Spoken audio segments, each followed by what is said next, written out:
સિંહ રાઠોડને ખબર પડે કે મરવાની શું મજા હોય, કોઈ હમીરસિંહ ગોહેલને ખબર પડે સોમનાથની સખાવતે ગયો તો આપણો ભાઈ ક્ષત્રિય. અને હું તમને કહું છું કે કદાચ વેરાવળ સોમનાથ 12 જ્યોતિર્લિંગો માનું એક જ્યોતિર્લિંગ ઈ સોમનાથના દર્શન કરવા જાવ, સોમનાથના પછી કરજો, પણ મેદાનની અંદર હમીરસિંહ ગોહેલનું પુતળું છે, પેલા આઈની આગળ માથું નમાવજો ને પછી શિવજીને પગે લાગજો. કદાચ હમીરજી ગોહેલ નો હોત તો ઇતિહાસ કંઈક જુદો હોત. ક્ષત્રિયનો ધર્મ આ હતો. પન્ના દાસી ન હોત મેવાડની અંદર તો મેવાડનો ઇતિહાસ કંઈક જુદો હોત. પન્ના દીકરાને જેને બલિદાન આપી અને રાજબીજને બચાવ્યું. દેવાયત બોદલ આહિર ન હોત તો જુનાગઢનો ઇતિહાસ કંઈક જુદો હોત. જેના જો ઘડીક તમે હાચવી લ્યો તો હું એક ચોહર કરીને આવતો, ચોહર એટલે 4 ભજન બોલીને આવતો રહું. જો ઘડીક તમે હાચવી લેતા તો મારાથી રહેવાશે નહીં, ભજનનું વાયબ છે. ત્યારે મિત્રો એટલું કીધું દેહળ જોજે હો, 4 ભજન સુધી બરોબર, પણ પછી વધુ વાર લગાડતો નહીં. અને જો વધુ વાર કરીશ તો પછી ભજન ચાલતા હતા આવીને ઘડીક બેઠા. કોઈ કીધું ભાઈ ભગતને આપો. એક તારો હાથની અંદર લીધો, આંખ બંધ થઈ, એક તારાના તાર ઉપર આંગળાના તીરવા મંડ્યા રમવા. પણ કીર્તારે કૃપા કરીને આપ્યું મનુષ્ય અવતાર, મુખસે છૂટો મેલ દે કે રામ રટણકો તાર, તારે રણકો ઉછરે ને તારે સમજે તાર. જો મિલ ગયે અંતર રહી જાય. ભળવામાં કોઈ અંતર નો રહે ભલા માણસ, જેમાં અંતર નો રહે એનું નામ ભળ્યા કહેવાય. તેલ અને પાણી મળી હકે, ભળી નો હકે. તેલમાં પાણી નાખો, પાણીમાં તેલ નાખો, તે ભળી ન હકે એકબીજામાં. મળી જાય પણ તેલ પોતાનું આવરણ બનાવી દે, પાણી ઉપર પરત બનાવી દે. અને દૂધ અને પાણી એ મળે નહીં, ભળી જાય. એ મળવું ને ભળવું બેમાં તફાવત છે. દેહળ મળ્યો નહીં, ભજનમાં ભળી ગયો, ભગવાનમાં ભળી ગયો. અને જે ભગવાનમાં ભળ્યા પછી એને સમયનું કોઈ ભાન રહેતું નથી. એક ભજન, 2 ભજન, અહીંયા દેહળને લે લાગી. અને અહીંયા અજીતસિંહ 25 ઘોડે સવારો લઈ અને રાત્રિના બીજા પ્રહરે નીકળ્યા. કેમ? કારણ ફરિયાદ તો હતી કે દેહળ બરોબર ફરજ બજાવતો નથી, આજ નાઇટ ડ્યુટી હતી. તો અજીતસિંહ વિચાર કર્યો કે ચાલો જોતા આવીએ દેહળ ફરજ બજાવે છે કે નહીં બરોબર. 25 ઘોડે સવારો, અજીતસિંહજી પોતે બાળદા બાળદા બાળદા ધુમાબડ બાળદા બાળદા બાળદા બાળદા બાળદા બાળદા બાળદા બાળદા. આ ઘોડાની પડગી વાગતી વાગતી બરોબર જેલે ઘોડા આવ્યા અને વાગુ ખેંચાણીને ઘોડા થંભ્યા. ઘોડા ઉભા રહ્યા. ઉભા રહ્યા એટલે અજીતસિંહ હાથ પાડ્યો, ખેરિયત. સામેથી દેહળનો અવાજ આવ્યો જેલેથી. હા બાબુ, બધું બરોબર. ઠીક. ઘોડા ઉભા રહ્યા. ફાનસ વાળાએ ફાનસ ધરી, એક ડાયરી કાઢી, સર્વિસ બુકની અંદર ઘોડા ઉપરથી અજીતસિંહ હેઠા નથી ઉતર્યા અને સહી કરાવી લીધી. ડાયરીની અંદર સહી કરાવી અજીતસિંહ 25 ઘોડે સવાર આગળ નીકળ્યા. થોડા ગયા આગળ અને ત્યાં અજીતસિંહના કાને ભજનનો અવાજ સંભળાણો. કીધું, લા ભજન કોણ ગાય? આ તો દેહળ ભજનમાં ભળીને ગાતો તો. કેલા ભજન કોણ ગાય? જોડે મિત્રો હતા, જોડે માણસો હતા અજીતસિંહના. એમ કીધું, બાપુ અવાજ તો દેહળનો લાગે છે, આ ભજન દેહળ ગાય છે. તો અજીતસિંહજી કે જેલે જોયો એ કોણ? કે બાપુ હતો તીએ દેહળ. વાળ્યા ઘોડા પાછા જેલે આવ્યા. દેહળ હાજર. વળી પાછા કે અવાજ, કે બાપુ તમે માનો કે ન માનો પણ નક્કી દેહળ જ ગાય છે. તો પછી જેલે છે ઈ કોણ? કે બાપુ એ દેહળ છે, પણ જો ખોટું ન લગાડો ને ખોટું ન માનો તે વિનંતી કરું કે જેવા વળીને પાછા જેલે ગયા જોવા એના કરતા ઘડી કયા હેઠે ઉતરીને તપાસ કરી લઈએ કોણ ગાય છે. પછી यहाँ अजीतसिंह जी खानदानी देखाए ये और बात है कि ये चुप खड़े हैं बड़े आखिर बड़े होते हैं. अजीतसिंह बहुत सुंदर जवाब आप्यो, भाई जेल मारी છે, આ જગ્યા મારી નથી. મારાથી જેલે તપાસ થાય કે દેહળ હાજર છે કે નહીં, બાકી બીજે જગતમાં ક્યાં ક્યાં દેહળ છે ની મારાથી તપાસ ન થાય. જેલે જોયું દેહળ હાજર છે અજીતસિંહજી મેલે પહોંચ્યા પોતાના. અહીંયા દેહણની આંખ ખુલી અને પછી સમયનું ભાન થયું કે સમય તો બહુ વીતી ગયો. ઉતાવળા પગલે જેલે આવીને મિત્રો હતા સહકર્મચારી જોડે નોકરી કરવા વાળા એમને કીધું, ભાઈ સારું કર્યું તમે બધું સંભાળી લીધું. અને કોઈ આવ્યું તો નહોતું.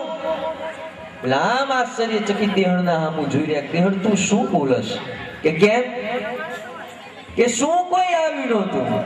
અજીતસિંહજી પોતે જ પધાર્યા હતા, અહીંયા આવ્યા હતા, પણ ઈ મોર તો તું આવી ગયો તો. હવે જે આશ્ચર્ય મિત્રોએ બતાવ્યું એ જ આશ્ચર્ય દેહણને થયું કે હે હું આવી ગયો તો? આ માણસ તું આવી ગયો તો? અજીતસિંહજી હાથ પાડ્યો, તે જવાબ આપ્યો. અજીતસિંહજી આટલે ઘોડા ઉભા રાખેલા. અજીતસિંહજી ઘોડા ઉપર હતા, એથી ઉતર્યા નહોતા. ફાનસ વાળાએ ફાનસ ધરી. તું આવીને આટલે ઉભો રહ્યો અને ડાયરીની અંદર સહી કરી લીધી. હજી તારા હગડ. હગડ એટલે પગલાના નિશાન. આર્યા તારા હગડ, આર્યા તારા પગલાના નિશાન. અને દેહળે આમ કરીને આમ જોયું તો 2 પગલા તાજા પડી રહેલા. અને આમ ઘૂંટણીએ પડીને મુઠ્ઠીઓ ભરીને ધૂળ લીધી. અને દેહળે આખા શરીરે ચોળી કે આ હગડ મારા નહીં, પણ આ હગડ તો કાળિયા ઠાકરના 14 બ્રહ્માંડના અધિપતિ, કીડીને કણ અને હાથીને મળ આપવા વાળો, ચકલીથી માંડીને ચક્રવાક સુધીનું મિલન કરાવનારો, વિજય નામ યાદા ગઈ સાદા ધરીએ ગાદા, અંતરે જૂડ ખાતા કરી હાથા બંધ દાદા, જય કરી જય રમણ રાધા, મિત્ર માતા હરણ બાધા શ્રી હરિજી, હરણ બાધા શ્રી હરિ વસુદેવ દ્વારે દેહ ધારે, બાર ઢોરે ભૌમ કે સુરગાજ સારે સંત તારે, અને દ્વેષી મારે હોમ કે સુરપતિ હંગારે, મેઘ બોરે વ્રજ ઉગારે, ગિરધારી જય રમણ રાધા. આ મિત્ર માતા હરણ બાધા શ્રી હરિજી, હરણ બાધા શ્રી હરિ. આ હગડ તો કાળિયા ઠાકરના ધૂળ ચોરી અને સીધા અજીતસિંહજીના મેલે ગયા. ની વખતે મોટું પરોડિયું થતું આવતું હતું. આ ભજનની તાકાત જો. અને હાથ પાડ્યો, બાપુ અજીતસિંહ. અને અજીતસિંહજી હાથ ઓળખ્યો, દેહળ તું? હા બાપુ, પણ આટલો વહેલો કેમ આવ્યો? પટ્ટો હતો એ છોડીને મૂકી દીધો. લ્યો બાપુ, આ તમારી નોકરી, હવે નોકરી નથી કરવી. અજીતસિંહજીએ કીધું, દેહળ પણ કેમ નોકરી નથી કરવી? મેં તને કાંઈ કીધું? નોકરી નહીં કરવાનું કારણ શું? અને ત્યારે દેહળે એટલું કીધું, બાપુ હું નોકરી કરું, અને હું નોકરી કરું એ બરોબર નોકરી કરું છું કે નહીં એની તપાસ કરવા માટે અધરાતે ને મધરાતે તમારે મેલેથી જેલે સુધી આવવું પડે. અને બાપુ તમારે તો ખાલી મેલેથી જેલ સુધી આવવું પડે, પણ મારા કાળિયા ઠાકરને છેક વૈકુંઠથી આય સુધી આવવું પડે.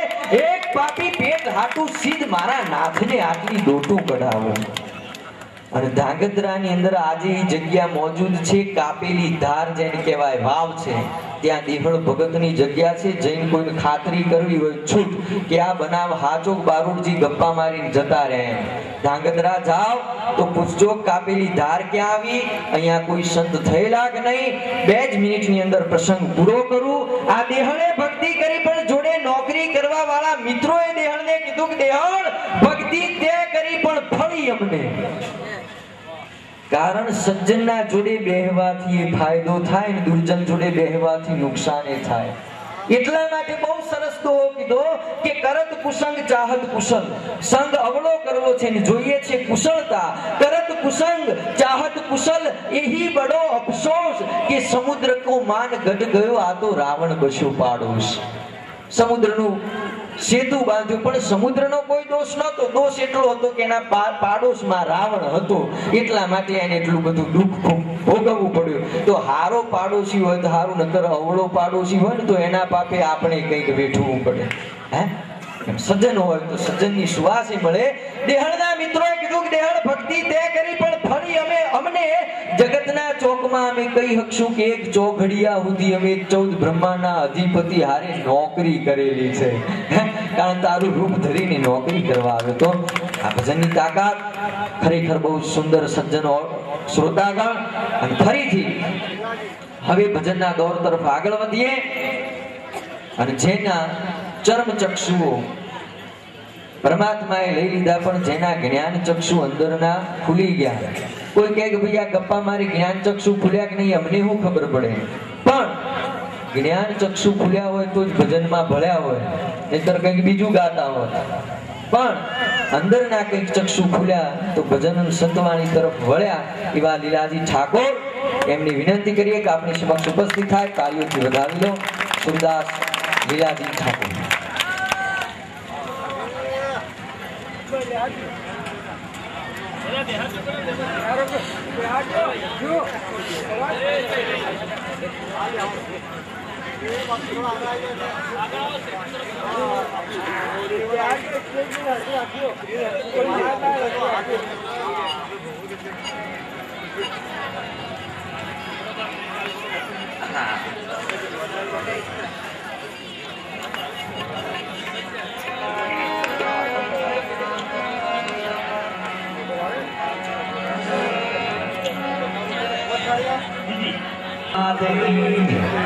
उगा महाराज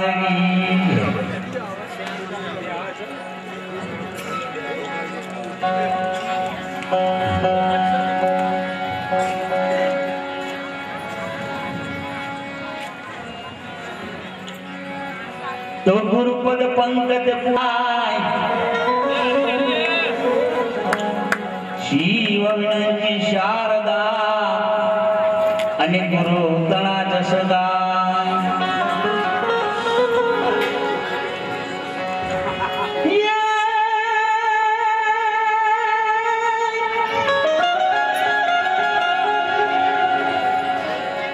મારી ઊંઝા તાલુકાના બાજુમાં અરવરી સિંહા જેવું નાનું ગામડું, એ પણ મારી સીના એ ડાભીના શ્યામાળામાં બેઠી માં બોયડીના ઝાડવા વાળી માં. અરે તને વંદન કરું માં બોયડી વાળી સખી માં, પણ મારી અરજી સુણી આવજો. અરે તને વંદન કરું માય સખી માં. અને હવે તમારા સામે આવે છે ભાઈ શ્રી હેમંતભાઈ ચૌહાણના અવાજમાં દાસી જીવનનો ભજનો.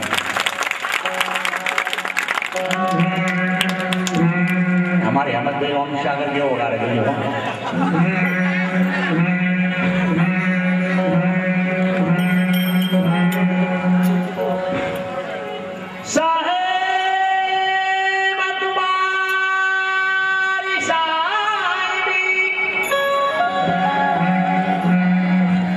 શબ્દ તમારી સમાય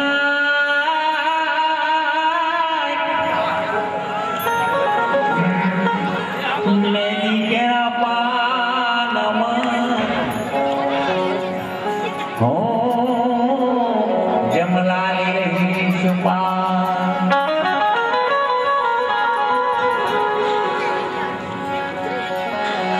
તો દેખતા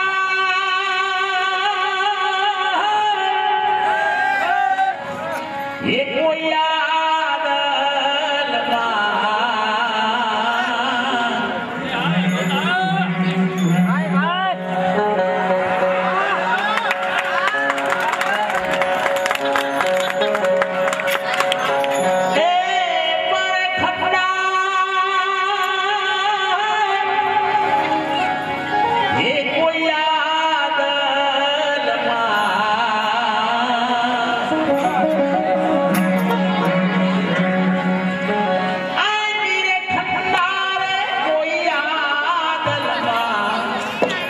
जाना